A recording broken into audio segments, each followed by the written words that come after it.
Students अस्सलाम वालेकुम, कैसे हैं आप सब। उम्मीद है आप सब खैरियत से होंगे। Welcome to my YouTube channel the hope 786। Please subscribe the channel and click the bell icon so that you can watch my next video. जी स्टूडेंट्स, आज के लेक्चर के साथ मैं आपके साथ हाजिर हूँ। स्टूडेंट्स, आज जो हम लेक्चर करने जा रहे हैं वो एमए इंग्लिश की जो पार्ट 2 की सीरीज़ कर रहे हैं, उसमें हमारे पास जो प्रीवियस लेक्चर थे पेपर 3 के मॉडर्न नावल के, we have completed it and now we are going to start paper 4 literary criticism। Students, चूँकि एग्ज़ाम जो हैं बिल्कुल करीब हैं, इसलिए मैं लिटरेरी क्रिटिसिज्म क्या होता है इस पे इस तरह के मैं लेक्चर अभी नहीं कर रहा। अभी मैं सिर्फ जो मेजर हमारे पास वर्क्स हैं मैं उस पे लेक्चर कर रहा हूँ, ताकि जल्द अज जल्द स्टूडेंट्स का जो है वो इतना नुकसान ना हो, लॉस ना हो, और वो आसानी से लेक्चर प्रिपेयर कर लें। स्टूडेंट्स, आज जो हम सबसे पहले स्टार्ट करने जा रहे हैं सर फिलिप सिडनी का एक वर्क है, एन अपॉलॉजी फॉर पोइट्री और defence of poetry. So students, हम उसको स्टार्ट करने जा रहे हैं। आज हमारा पहला क्रिटिसिज्म है जिस पे हम करने जा रहे हैं लेक्चर अपना। आज स्टूडेंट्स चूँकि इतना बड़ा वर्क नहीं है, हम इस पे इसके थोड़ी सी बायोग्राफी देखेंगे और इसका जो मेजर इसके अंदर बात हुई है, जो समरी या जो एनालिसिस हमने करना है वो आज हम करेंगे। सो स्टूडेंट्स, अपना वक्त ज़ाया किए बगैर आज का लेक्चर का आगाज़ करते हैं। So students, let's begin with introduction of Sir Philip Sidney. Sir Philip Sidney was born in 30 November 1554 and died in 17 October 1586. He was an English poet, courtier, soldier, scholar, who is remembered as one of the most prominent figure of the Elizabethan age. Students, Elizabethan age के बहुत बड़े figure थे। And he belong to aristocracy class. ये जो है Northumberland में वहाँ पे ये पैदा हुए थे। वहाँ के जो ड्यूक थे और इनकी जो मैटरनल और पैटर्नल दोनों फैमिली जो वो अरिस्टोक्रेसी क्लास से बिलोंग करती थी। ये क्वीन के बहुत करीब रहते थे। और स्टूडेंट्स, इस पे मैं इतना जो है इसके जो बायोग्राफी है उस पर इतना वर्क नहीं ज़ाया करूँगा, अपना टाइम नहीं वेस्ट करूँगा। इसके मेजर वर्क्स जो है हम वो देखते हैं कि इनका जो मेजर वर्क है वो कौन कौन सा है। सो स्टूडेंट्स, इनका मेजर वर्क्स में जो सबसे पहले आती है 1578 में the lady of May, mask for queen Elizabeth. 1582 में Astrophel and Stella published. In 1591 his finest work sonnet cycle. So students, इसने basically he fell in love with someone, तो उसके लिए इसने जो स्टेला का वर्ड किया है अपने beloved के लिए, और जो एस्टोफल है ये खुद बने हुए हैं। 1590 में अर्केडिया जो है इन्होंने एक एपिक प्रोज रोमांस लिखा। 1583 में defence of poesie and apology for poetry, most prominent work in the history of literary criticism. So students, इतना ज़बरदस्त इनका वर्क था कि इससे जो है वो इम्प्रेस हो के पी.बी. शेले ने भी डिफेंस ऑफ पोइट्री लिखा। और स्टूडेंट्स, इनकी बेसिकली जब ये इन्होंने लिखा तो इस टाइम पे एक पर्सन थे जिन्होंने स्टीफन गोसान एक पर्सन थे जिन्होंने जो है वो चार्ज लगाया पोइट्री पे कि ये जो है सिर्फ वेस्ट ऑफ टाइम है। 4 डिफरेंट उन्होंने चार्ज लगाए इसके ऊपर, और आज हम उसको देखने वाले हैं स्टूडेंट्स। और बड़ी इंटरेस्टिंग वीडियो होने वाली है ये कि वो कौन से चार्ज थे और किस तरह सर फिलिप सिडनी ने इसको डिफेंड किया। And before starting those charge I would like to tell you, इन्होंने जो अपना पहला बताया 2 डेफिनेशंस इन्होंने की पोइट्री की। He classifies poetry into 3 different kinds, religious poetry में, फिलोसफिकल पोइट्री और imitative poetry. And why he give the importance of imitative poetry.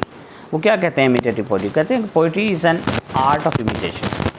For so Aristotle term, it is in the word mimesis, that is to say a representing, counterfeiting or figuring.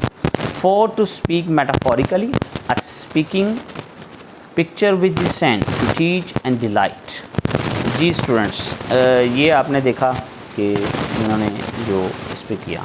Students, basically जो sir Philip Sidney हैं ये poets को कहते हैं कि जो poets हैं Greeks और रोमन्स जो हैं वो बहुत ऑनर्ड देते थे जो पोइट्स हैं, और उन्हें वेट्स बोलते थे।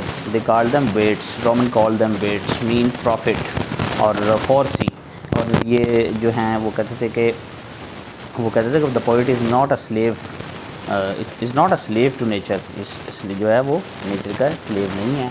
तो इन्होंने जो कहा कि जी जिस तरह हेरोडोटस ने और प्लेटो ने अपना जितना स्टार्ट का वर्क किया, Aldous Herodotus was a historian, तो इन्होंने जो है वो अपना बहुत ज़्यादा वर्क जो है वो पोइटिक सेंस में किया, पोइटिक की जो है वो टर्म्स यूज़ की, और पोइट्री को इन्होंने जो है वो बताया। तो स्टूडेंट्स आज हम स्टार्ट करते हैं इन्होंने जो गोसान ने 4 चार्ज लगाए हुए हैं उस पे, और उससे पहले an apology for poetry, the most important thing is I would like to tell you about sir Philip Sidney, जो इन्होंने डिस्कस किया। इसमें उन्होंने कहा कि is a structure as a classical oration with the standard of 7 parts. उन्होंने 7 parts बना दिए। नंबर 1 द पोइट्री, जिन्हें उन्होंने एक्सॉर्डियम बोला। 3 काइंड्स ऑफ पोइट, जिन्हें उन्होंने प्रोपोजिशन बोला, जो टर्म यूज़ किए हैं इनके लिए। 3 काइंड्स, और अच्छा जी, पोइट्री, फ़िलासफ़ी एंड हिस्ट्री, ये उन्होंने डिविजन्स की हैं इसमें। द पोइटिक काइंड्स एग्जामिनेशन, और answers to charge against poetry, ये रेफुटेशन, इस पे हम बात करेंगे। और पोइट्री इन इंग्लैंड, डिग्रेशन, और कंक्लूजन, पेरारिएशन।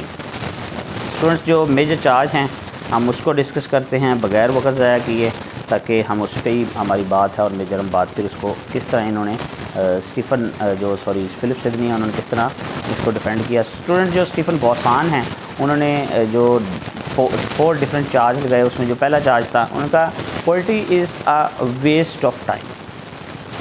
दूसरा उन्होंने चार्ज लगाया poetry is the mother of life. तीसरा उन्होंने चार्ज लगाया it is nurse of abuse.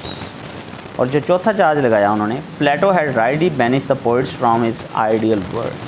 अब इन्होंने उसको किस तरह जो है वो डिफेंड किया, अब ये देखते हैं। कहते हैं कि स्टूडेंट्स फिलिप सिडनी कहते हैं कि पोइट्री जो है it was first light giver to ignorance, कि ये तो ज़िंदगी दुनिया में जब भी जो लिखाई का राइटिंग का आगाज़ हुआ तो वो पोइट्री से हुआ। बहुत बड़े फ़िलासफ़र्स आए, बहुत बड़े हिस्टोरियन आए, बहुत बड़े मैथमेटिशियंस आए, लेकिन इन सब ने जब अपनी राइटिंग का आगाज़ किया तो वो पोइट्री से किया। फ्रॉम इग्नोरेंस टू लाइट लेके आए, और रोशनी जो है वो उनको मिली, और उन्होंने लोगों के लिए जो है वो रास्ता हमवार किया। तो वो कहता है कि poetry is inspiration for a man, it is really been inspiration है। एंड वो इसको इस पॉइंट को वो इस तरह भी डिफेंड करते हैं, poetry is the teacher of all sciences. Poetry जो है वो ऑल साइंसेस की टीचर है, जिसने जो भी वर्क किया है उसने वो पोइट्री की जो है सेंस में किया है। Scientific books were written in rhyme में लिखी गई हैं, पोइट्री के सेंस में लिखी गई हैं। Poetry can be found among all civilization. हम दुनिया की हिस्ट्री उठा कर देख लें, वो कहता है कि हम जहाँ से भी कोई भी हिस्ट्री उठाएंगे तो हमें पता चलेगा कोई भी राइटर है उसने अपना आगाज़ जो राइटिंग का है वो सिर्फ़ और सिर्फ पोइट्री से किया है। तो कहता है how it would be a waste of time. ठीक है, तो it is not a waste of time, it gives us so many things, it gives us inspiration. And कहते हैं कि फ़िलासफ़ी में, हिस्ट्री में आप पढ़ते पढ़ते लिखते लिखते थक जाते हैं, एग्जॉस्टेड हो जाते हैं, आपके पास बातें ख़त्म हो जाती हैं, आपके पास कोई चीज़ नहीं बचती। लेकिन पोइट्री में ऐसा नहीं है।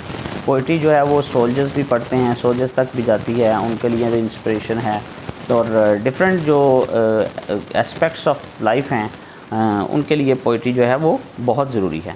दूसरा जो उनका पॉइंट था student, poetry is the mother of lies, इसको इन्होंने किस तरह डिफेंड किया। इसको वो आंसर करते हैं कि it is not lie because he never firms that his fiction is true. उसने तो वो लाई है ही नहीं है, और उन्होंने तो कभी पोइट्स ने कभी ये कहा ही नहीं है कि हम जो कह रहे हैं वो सच है।